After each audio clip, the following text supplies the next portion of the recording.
tengo que poner yo en Stream Now. ¿Dónde está este? Ah, en este. Info Settings. Perdón. O Live Streaming. Info Settings, ¿dónde está? No, aquí Live Control Room. En esta. En esta. Ahí pone que sí, pero que mal. Ahora sí. ¿Por Sí, qué pero pone sí. mal? Ya estamos con problemitas. ¿La actualizo otra vez? Sí. Está diciendo que tienes problema de bitrate y no sé por qué. Esto, pues le doy aquí, a ver, Vale. Public View. Esto, pues Está funcionando bien. y aquí porque hice mal. Vale. 55 minutos, 55 No, segundos. segundos. A ver. Y aquí dice Voy a ver. You are live. Voy a verte. Y aquí dice que You are live. ¿Cómo se llama el stream? Bridging the gap to success. Bridging the puente de Bridging the gap to success in 2019-2. 1 minuto 23, eso es lo que me toca ya las narices. Lo arranco, Pepe, igual, a ver. ¿De gap qué? Bridging the gap to success, éxito, con 2 Cs y con 2 Ss. In 2019-2. Live event hace 18 horas, live event programado para el 1 de Para hoy a las 12. Sí. Aquí me sale que estás en directo y me sale que bien. Por eso, y aquí parece que esté grabando esto, ¿no? Lo pongo en marcha. Mira, ahora dice que bueno. Le voy a dar, pues. Vale.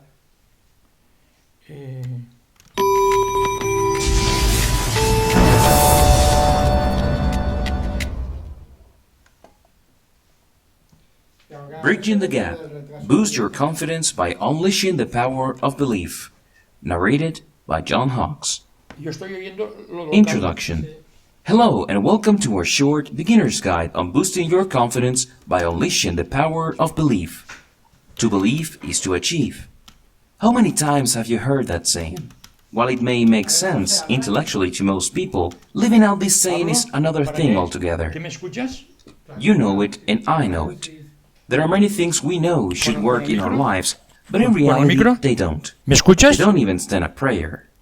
Belief powers successful action. Pero a mí me This escuchas. is the reality. We can say to ourselves that believing to achieve is possible junto for con el others, otro. but not possible ¿Me for están us. escuchando? We still have to confront this reality. If you look at any successful person, from multimillionaires to billionaires, to captains of industry, to political powerhouses, it should be easy to see how the beliefs propel their action. Let me say it again. Belief powers successful action. The most successful people in the world have amazing powers of belief. They can be like Oprah Winfrey, who came from absolutely nowhere and became a female billionaire in the United States. She did not have family connections. She did not go to the right schools. There was no army of people looking to promote her when she began her career. Through sheer force of will and unstoppable belief, she became a billionaire. Considering all the factors working against her, black, female, a rape victim, a survivor of emotional abuse, a survivor of several rejections, she still made it. As the Stoic philosopher Epictetus said, circumstances do not make the man, they merely reveal him to himself. When you believe, you have a tremendous power core located deep within you. It doesn't matter what's going on outside of you. It doesn't matter how many people point at you and laugh at you and call you crazy. It doesn't matter how many people have it in for you to block your every step. It doesn't matter what your feelings are.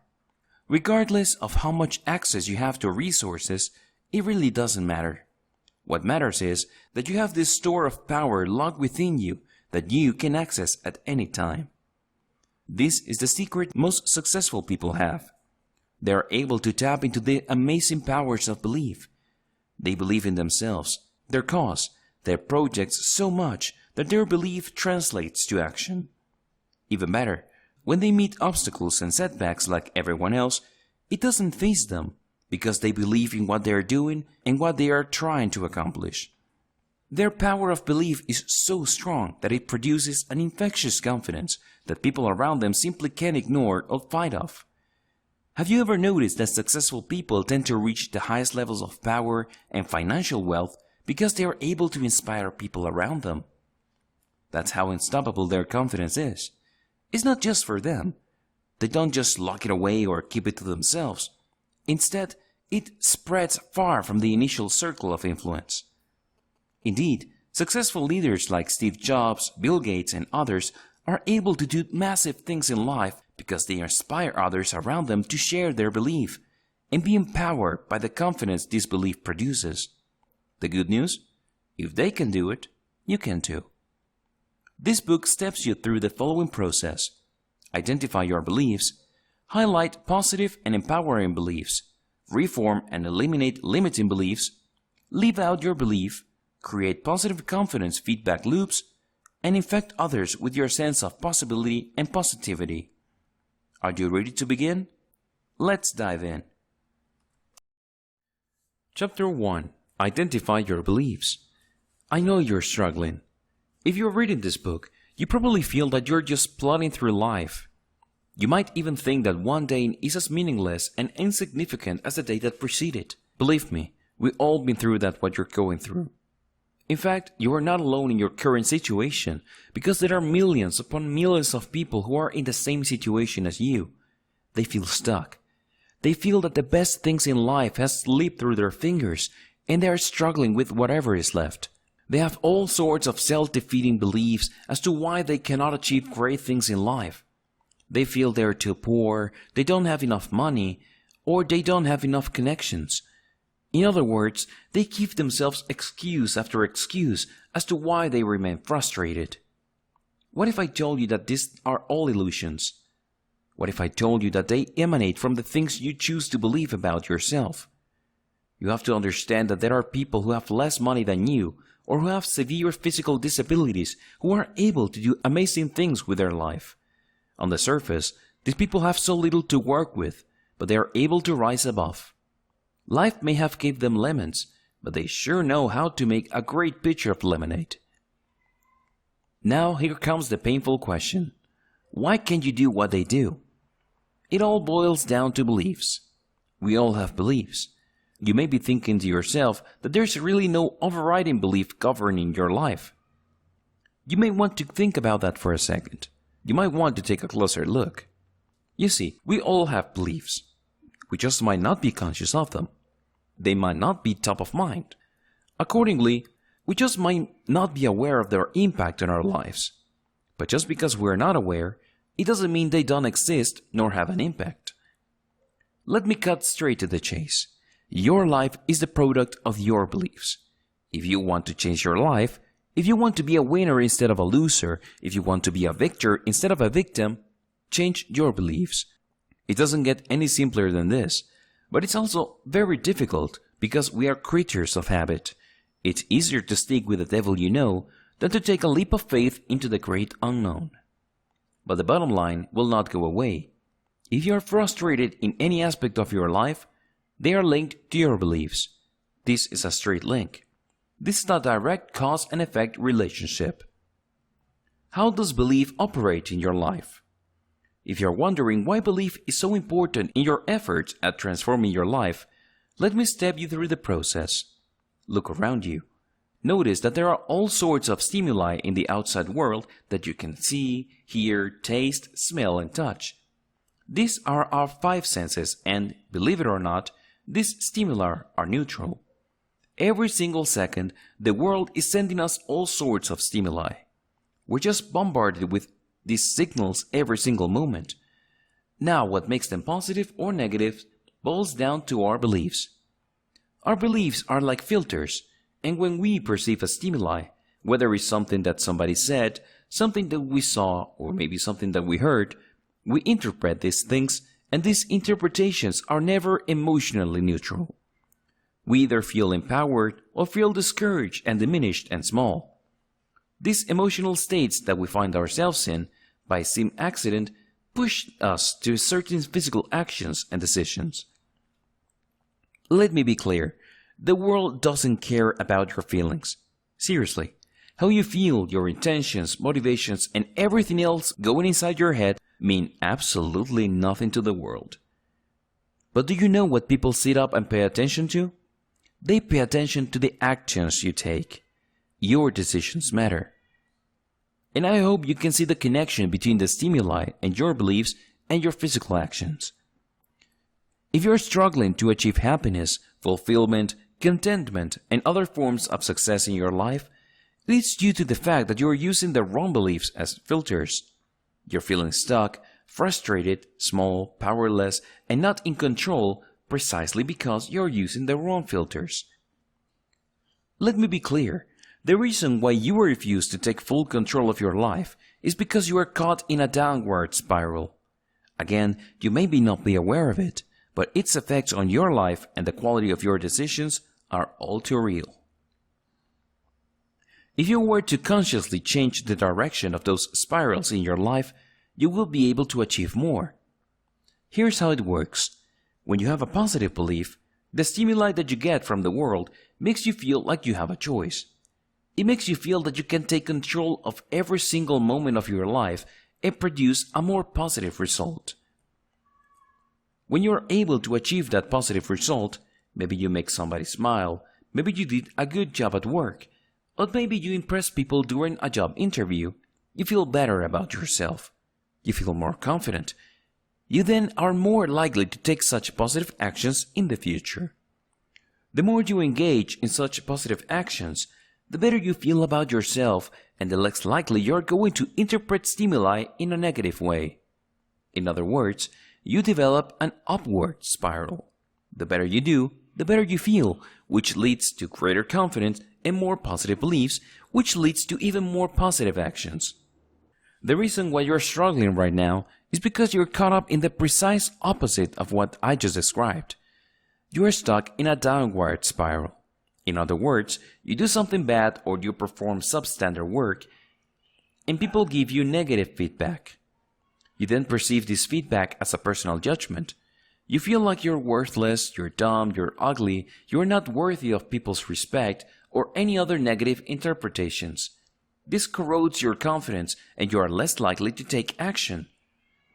Even when you do take action, you are so doubtful about yourself and so shaky that you do a bad job. And then the process repeats itself again. You keep getting the same feedback over and over that you start believing that it is true. Ultimately, your definition of reality leaves you with the short end of the stick. You come up with conclusions like you don't have the money, you're too stupid, you don't have the right education, your parents did not give you the right upbringing, and on it goes.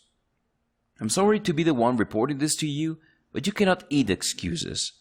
You may have a well-crafted excuse as to why your life is powerless, small, weak, and unhappy, but unfortunately, all the excuses in the world are not going to change your situation.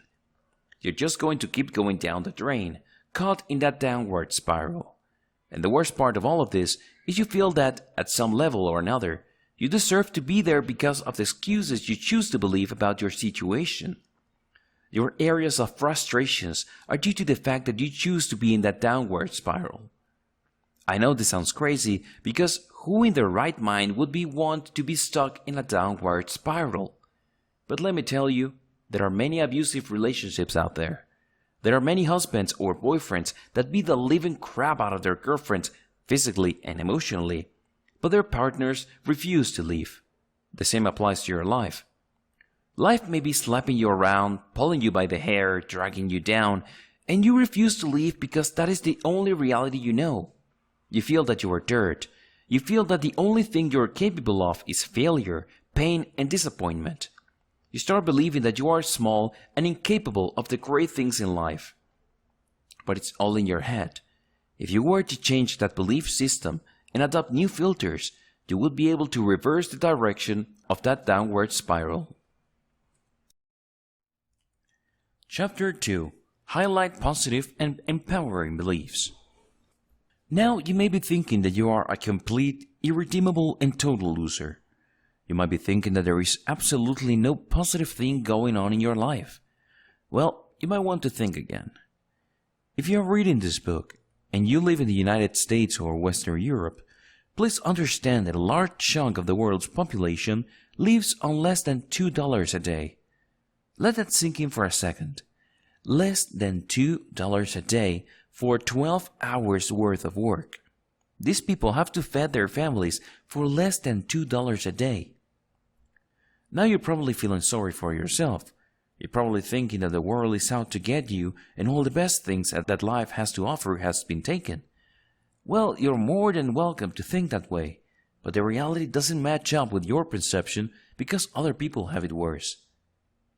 Chances are, if you live in the United States, you're making at least $7.5 an hour. That's $60 a day. That's 58 over the amount of millions upon millions of people who are forced to live with every single day.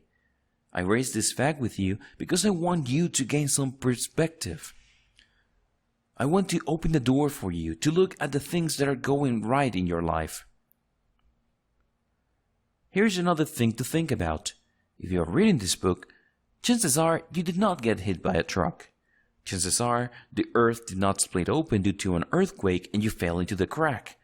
Chances are you're breathing smoothly and your lungs and kidneys and everything is working as they should.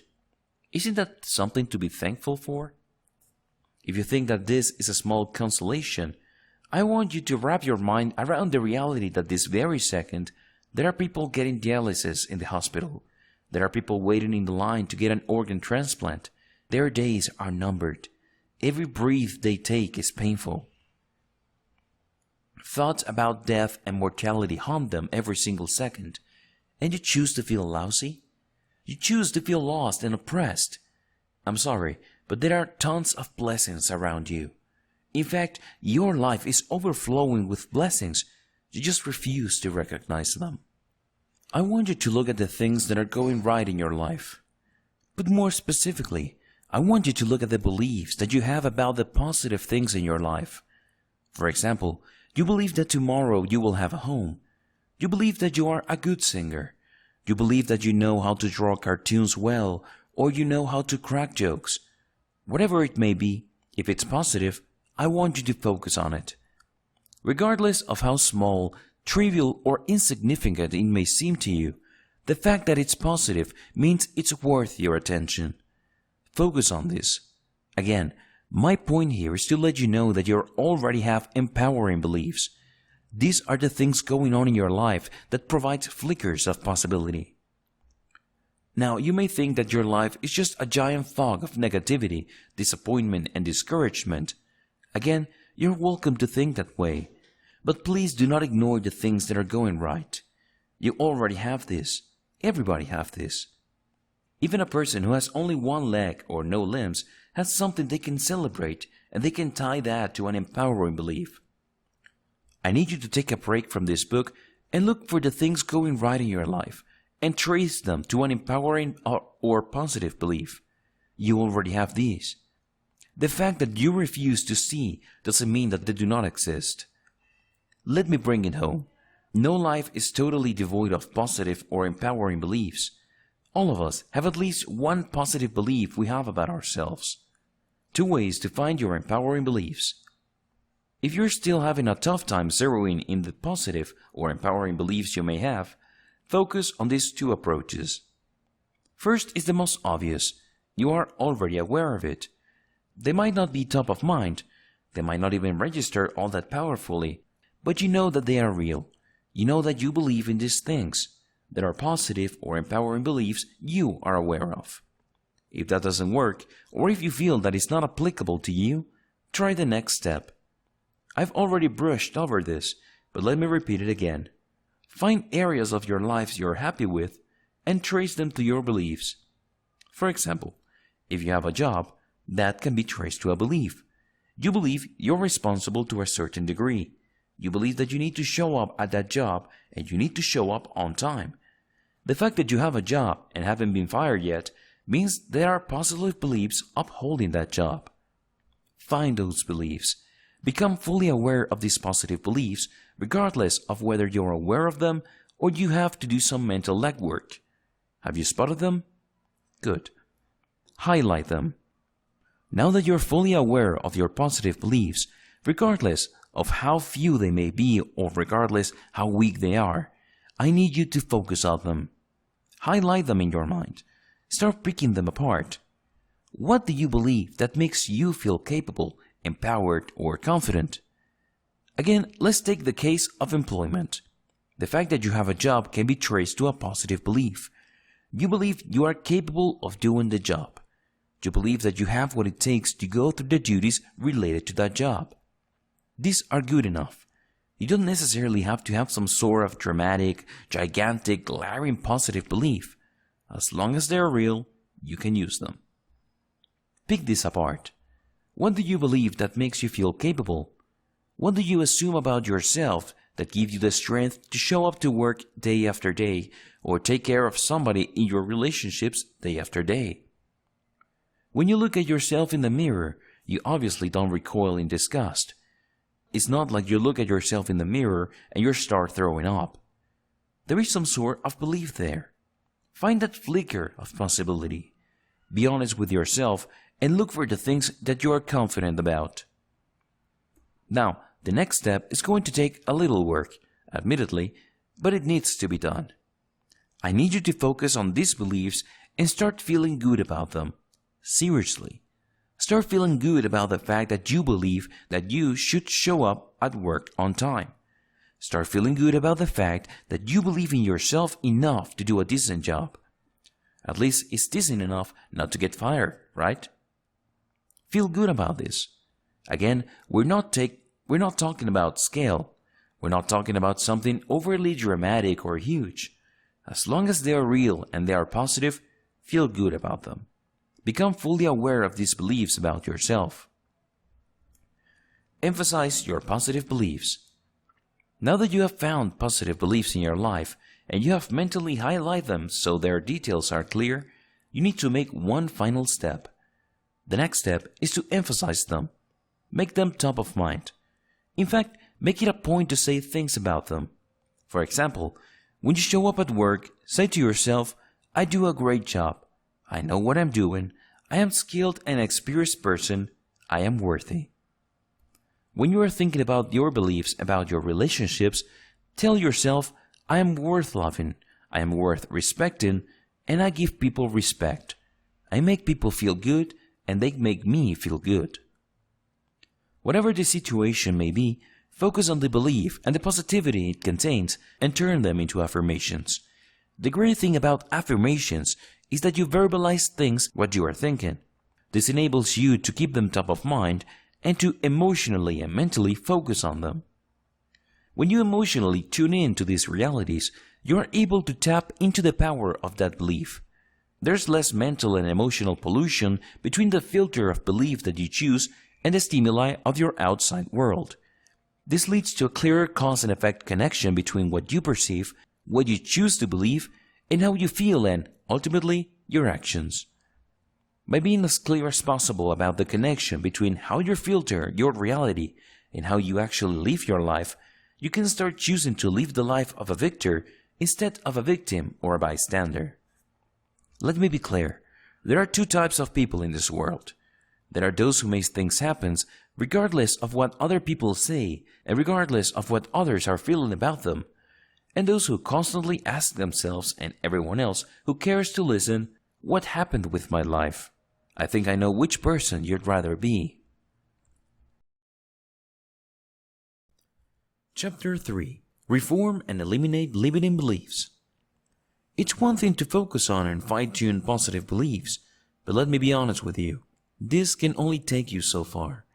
You have to understand that your total being has to operate at peak consistency for you to live a peaceful life. In other words, for you to start to think and then automatically work so as to produce whatever it is that you imagine, it takes a remarkable amount of internal integrity and consistency. Unfortunately, if you have limiting beliefs, they end up holding you back and dragging you down. They act as pollutants that get in the way of turning your ideas into a reality that you live out. And these limiting beliefs can be quite addictive. Oftentimes, we inherit our limiting beliefs from our parents. In fact, we may have to hang on to them for so long that we don't challenge them. We believe that they are real. We believe that they are part of our lives when, in reality, they don't have to be. Also, limiting beliefs can be so ingrained in our personal realities that they are at the same time everywhere and nowhere. They're right in front of you, but you can't see them. To reform and eliminate limiting beliefs, you must first find them. 2 ways to find limiting beliefs.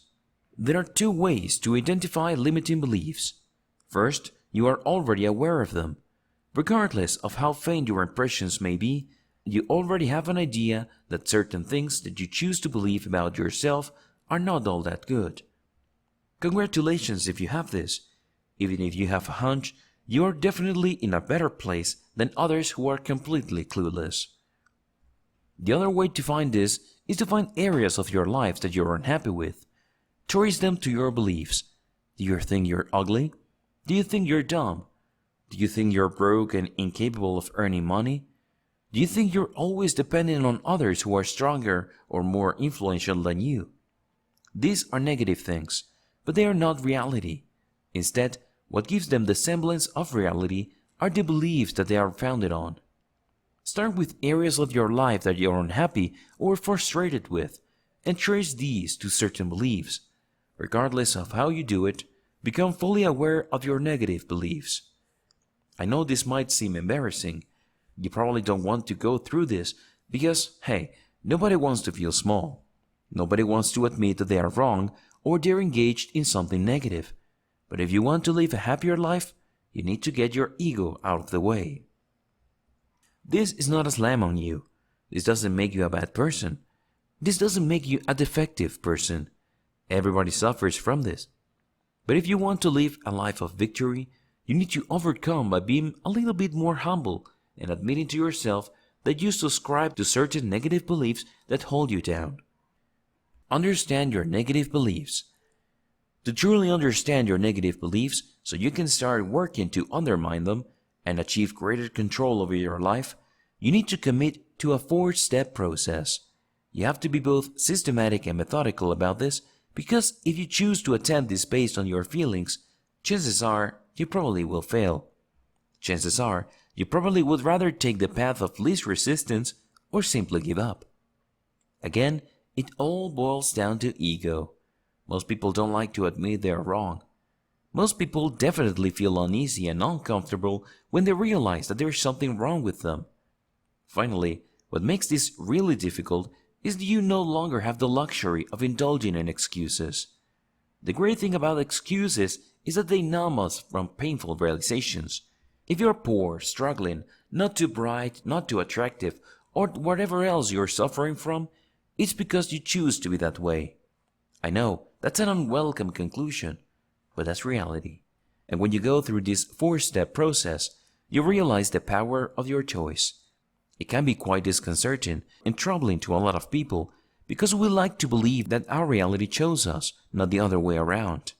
This is why it's so comforting to have all these excuses at our disposal. Well, if you want to truly understand your negative beliefs, you have to let go of the emotional and psychological crutch of excuses. These have to be things of the past. Are you ready to take the 4 steps? Let's go. Step number 1. Be clear on your negative beliefs. At this point, you should have some level of clarity regarding the things that you believe about yourself that routinely hold you back. Now, you're turning to turn the spotlight on these negative beliefs and tightly define them. What is it exactly that you believe about yourself? How does this hold you back? Is there an alternative reality? Is there an alternative reading to your situation? Ask these questions so you can tightly define the negative beliefs that constantly lead you to bad decisions and bad emotional states. Step number 2. Understand their triggers. As I've mentioned in a previous section, our beliefs are the filters that we use on reality. When we perceive stimuli from the rest of the world, our beliefs act like filters that unleash a chain reaction of emotional and mental states that leads us to bad decisions. They cement us in a downward spiral that we can't seem to break out of. Understand that the first step to getting out of this sad situation is to be clear as to what to trigger these beliefs. In the course of a day, note when you start thinking those negative beliefs. What external events have to happen? What do people have to say? What do people have to do? What other external events have to take place for you to start remembering these beliefs? You have to understand that when triggers occur, your negative beliefs splash in a split second and you are caught in an almost automatic or instinctive course of emotional, verbal, mental, and physical action. Be aware of how quick this all plays out so you can instantly freeze the trigger and dwell on it. Step number 3. Understand their effect on you. When you froze that moment in time when you got triggered, focus on the effect. What do you start thinking about yourself?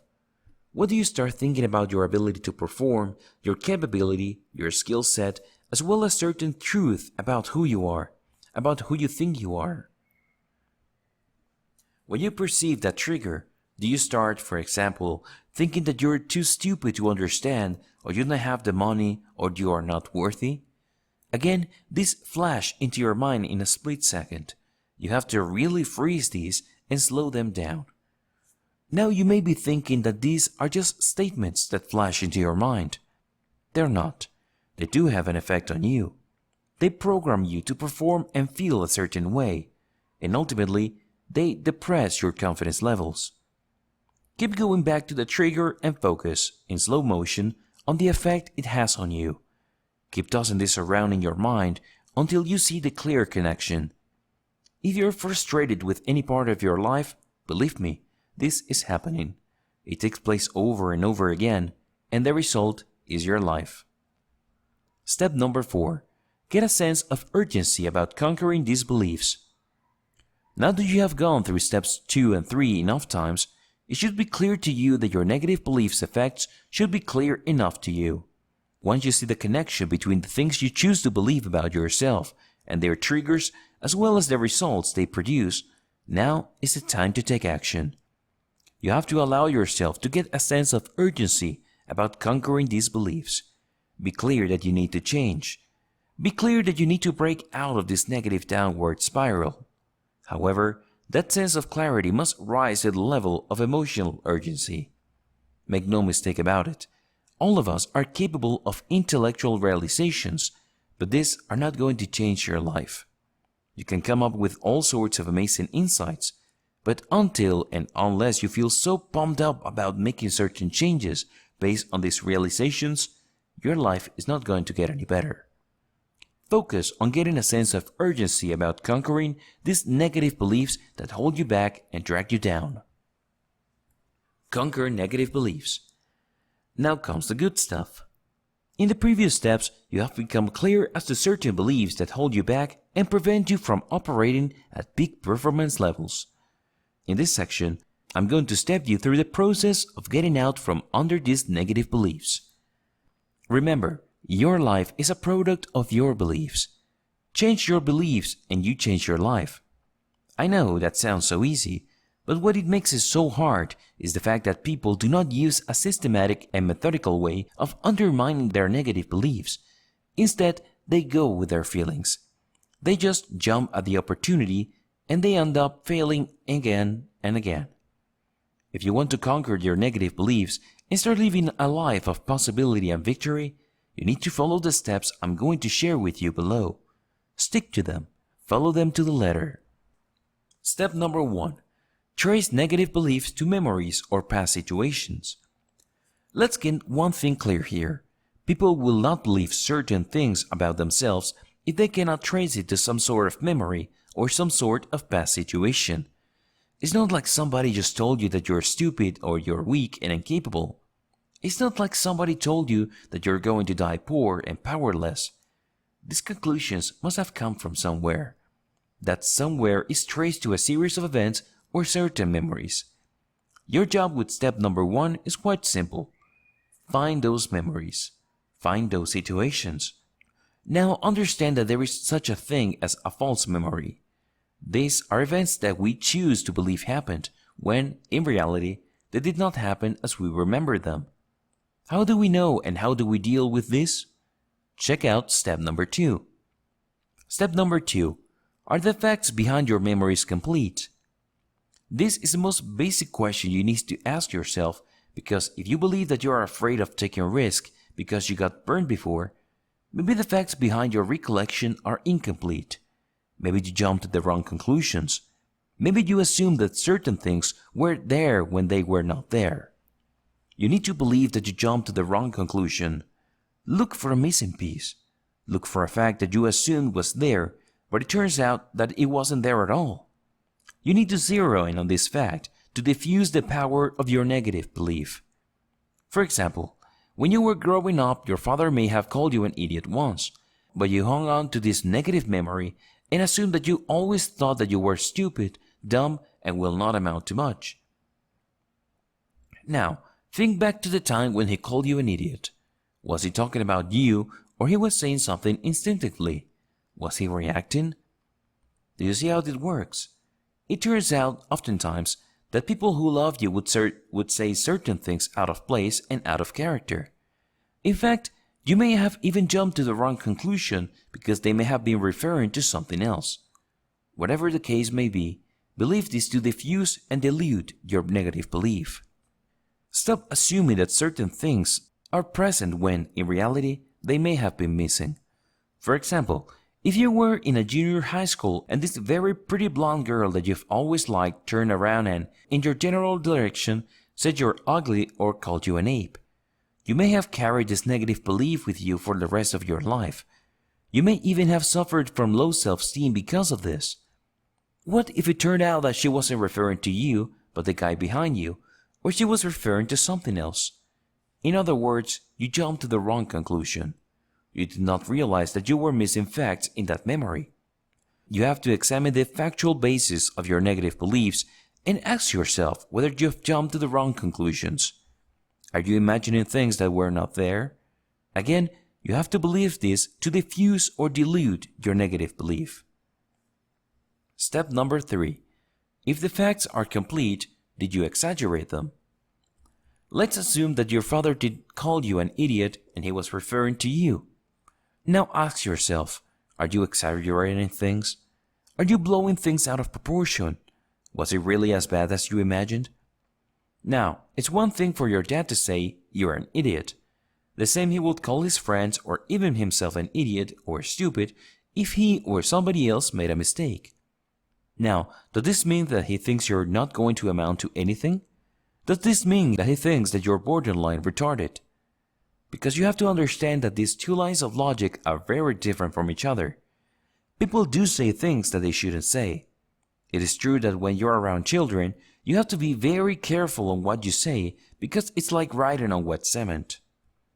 And that may have happened with you. Your father or mother may have said something negative, but you blew it out of proportion. You made your life miserable because it became the central fact of your life. You may have been living a life of defeat and misery because of that one time when your mother called you a bitch, or you may have found yourself in a rough situation and had an abortion, but let me tell you, one mistake doesn't define you. Everybody is capable of a bad day. You may have been laughed at by your class, or you may have been even thrown in jail, but all of us are capable of that one bad day.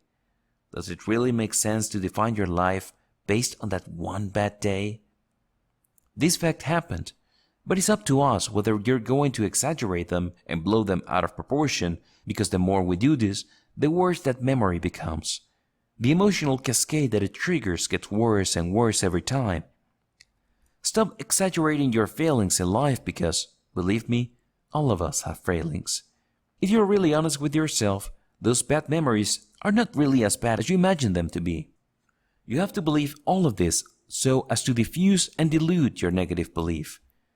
Yes, your mother or father called you an idiot, but it's not what you think it is. It doesn't justify you automatically concluding that you're not going to amount to much in life or you're completely and totally worthless. Step number 4. If the facts are complete, did you overreact? Now, understand that there is a big difference between overreacting and exaggerating. I know they may seem identical in certain situations, In fact, a lot of people think they're one and the same. They're not. When you exaggerate a fact, you blow it out of proportion. When you overreact, you read into the fact all sorts of things you shouldn't be reading into it. Take control of your reaction right here, right now. Even if it's true that your father called you an idiot, it doesn't mean that you should overreact and assume that you think you're worthless, and even worse, assume that you are worthless. Stop overreacting. Take control of your reaction to these past events right here, right now. Because if you don't, your negative beliefs will continue to erode your confidence. It will continue to eat away at you, and you will be unable to live a life in a way that ensures you perform at peak levels. Step number 5. Imagine if you did not have these limiting beliefs. Regardless of whether you take step 2, step 3, or step 4, focus on the negative impact of your limiting belief. Put it another way, imagine how much happier and powerful you would feel if you did not have these limiting beliefs. Imagine all the things that you could have done with your life if you did not have to carry that heavy weight. Focus on your confidence levels. Realize that your level of confidence is due to what you choose to believe about yourself. Get that sense of urgency to do something, anything, to knock the facts out of your limiting beliefs.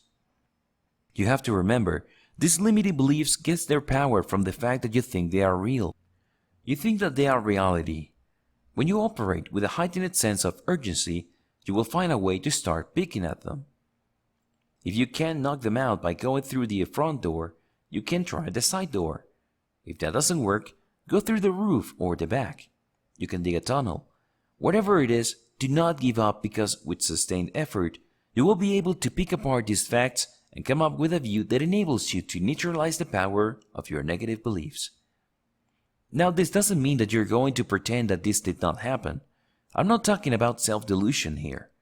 All it means is that you're going to relegate this to the past and tightly define them in such a way that they no longer have negative hold on you. They're still important life lessons, but they do not have to define you.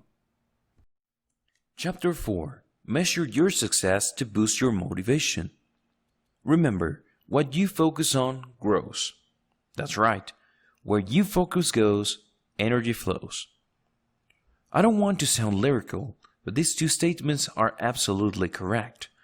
The fact that you feel small, powerless, unattractive, and are convinced that you're not going to amount to much in life all flow from what you choose to focus on. You focus on your negative beliefs. They get bigger and bigger until eventually they define your reality. They are all you see. Everything that you perceive around you are filtered through these negative beliefs, and you feel smaller, less powerful, less capable, and less confident than you should. It all boils down to this basic principle of what you focus on grows. Isn't it times that you focus on positive things? Stay focused on your positive beliefs.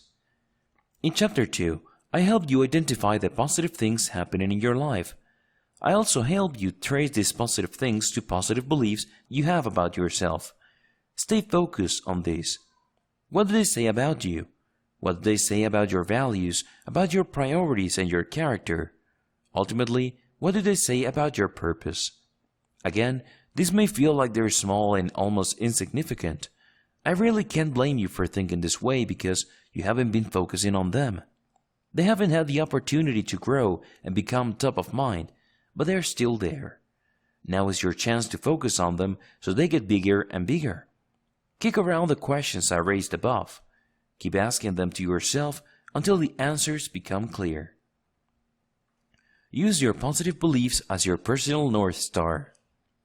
Everybody has a North Star. Seriously, it's as if we have this invisible compass that we carry around with us, and it directs us to our life's directions. Be clear about your positive beliefs and constantly refer back to them. Keep them top of mind. Draw comfort from them. By focusing on them, they become bigger and bigger, and it becomes easier for you to feel comfortable the moment you start thinking about them.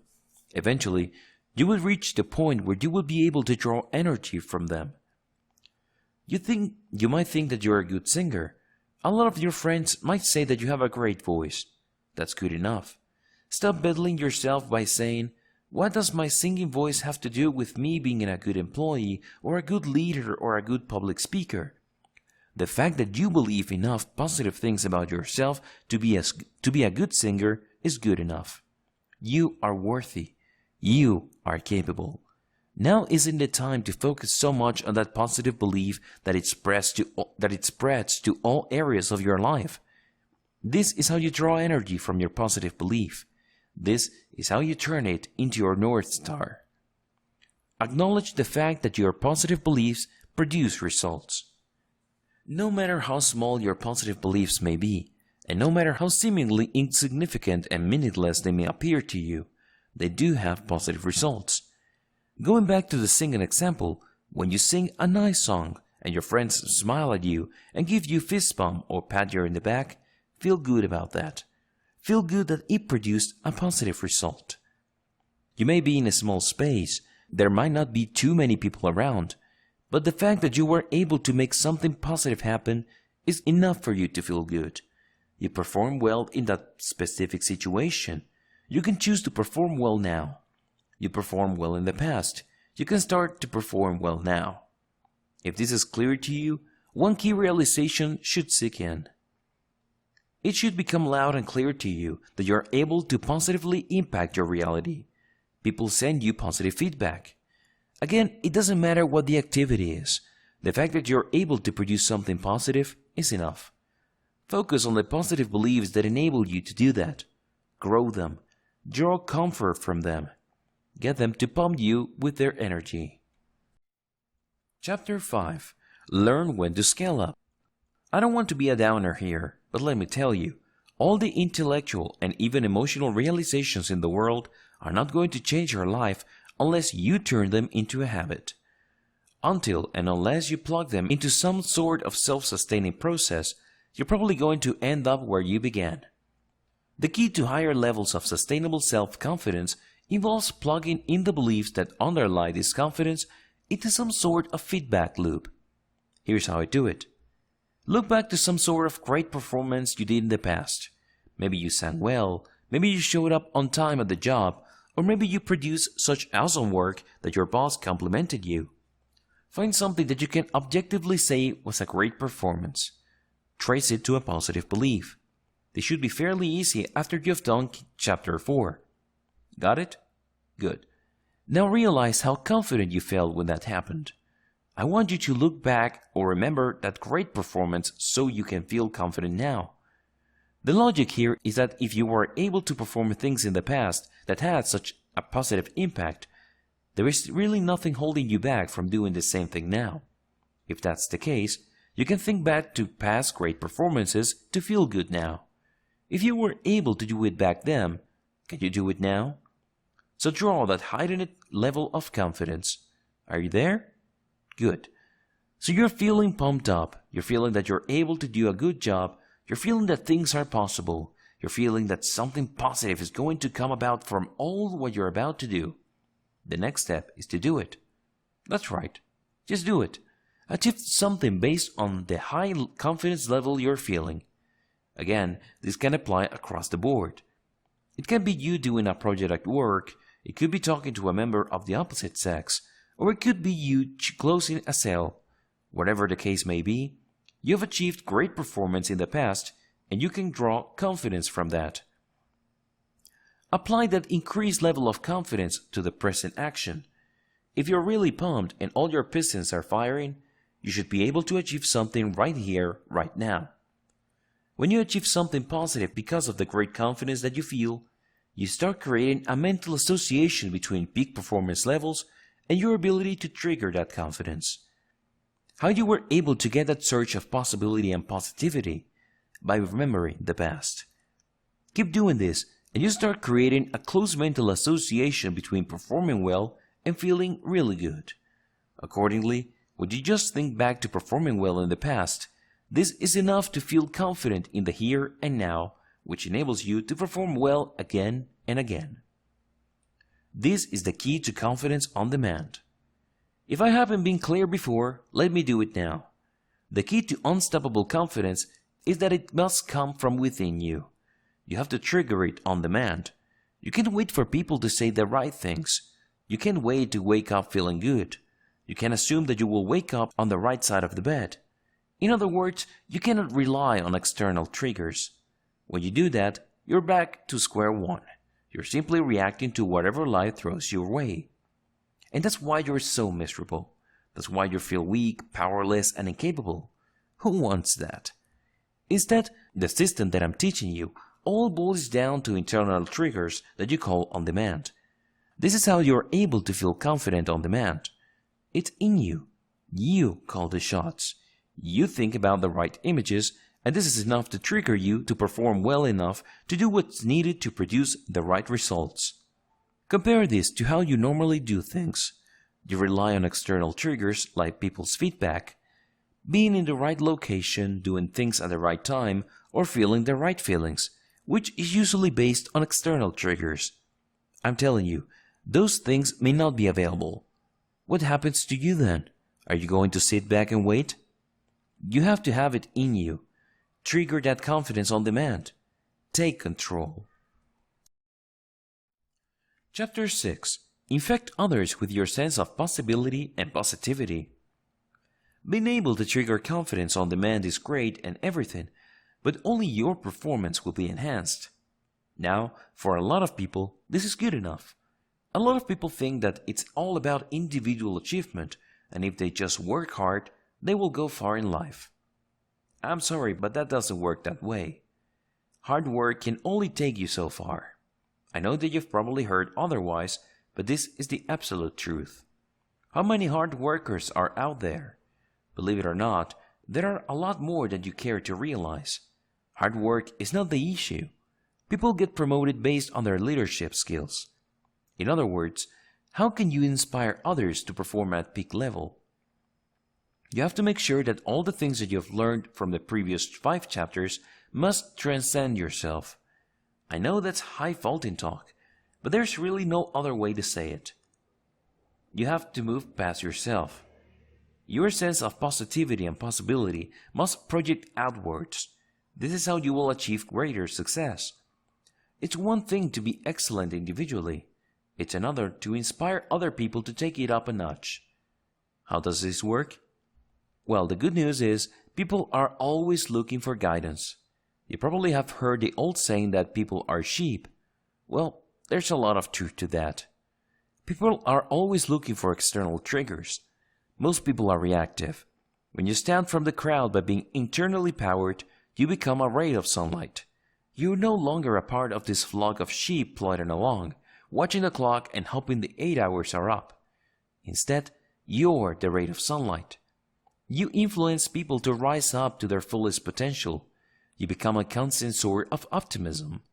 People can't help but feel that things are possible and that things can change when you're around. Unfortunately, you would only be able to do this if you're internally powered. You can't be reactive. Eventually, you will be able to rally people to you. Rally others too.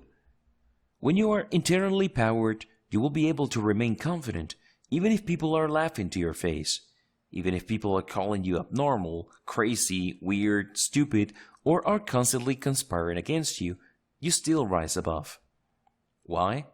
Your power comes from within, not from them. It doesn't come from the outside. It doesn't come from external validation. It doesn't come from external circumstances. And believe it or not, people are drawn to this. They start looking at you at some sort of rock of confidence because they themselves are usually shaky and insecure. They would like to hang on to a rock that would remain firm despite of whatever is going on. Remember, people are sheep. And when they start rallying around you, a self-sustaining dynamic starts to take place.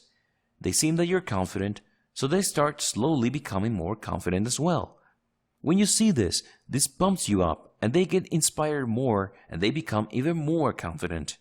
Eventually, they start drawing their power from you. Not necessarily you, personally. Instead, they are empowered by what you represent. This is how you become an organic leader. This is how you become a mover and shaker and enable people working as a group to achieve common goals. Eventually, you will get recognized, and this will bolster your confidence even more. At some point, it should become clear that the road in front of you is wide open. The only obstacles that are placed in front of you are the ones that you choose to put there. Conclusion. Congratulations on making it to the end of this short, introductory guide on building confidence by unleashing the power of belief. You may be surprised to know that the majority of people who start something never complete it. Take your time and progress at your own pace. This is not a race. The more you understand and comprehend about changing your belief systems, the better. If you really want to succeed, then everything you do for your life must be with long-term planning in mind. These changes you are making are not meant to be temporary. They're meant to be part of a new lifestyle that you follow. You can't think of self-belief as simply something that you add into your day once or twice a week. Positive belief systems must instead be something that your life is about all the time, and only then can you truly reap the benefits. This book contains very empowering truth on how to get out from under a life of negativity, limitations, and weakness. However, just like all other self-improvement books out there, if you don't choose to act on these ideas, nothing is going to change in your life. While I appreciate the fact that you spent to buy and download this book, I would be happier if you actually implemented these steps. I've broken down these steps in the simplest and most basic levels possible. Everyone should be able to wrap their minds around these steps and implement them. Start taking action on them. Stop giving it to the idea that you can't change tomorrow. I'm telling you, tomorrow will never come. When the sun rises tomorrow, you will realize that you have other obligations that are more pressing, and when you take care of them, you run out of time.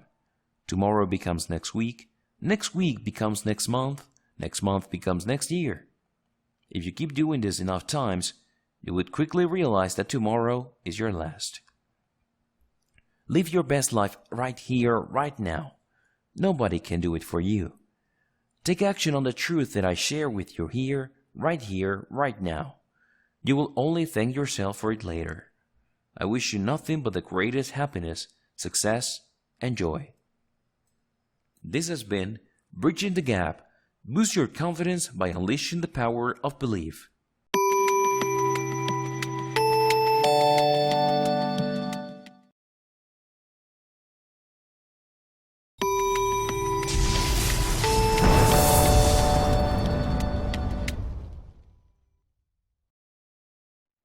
Bridging the Gap.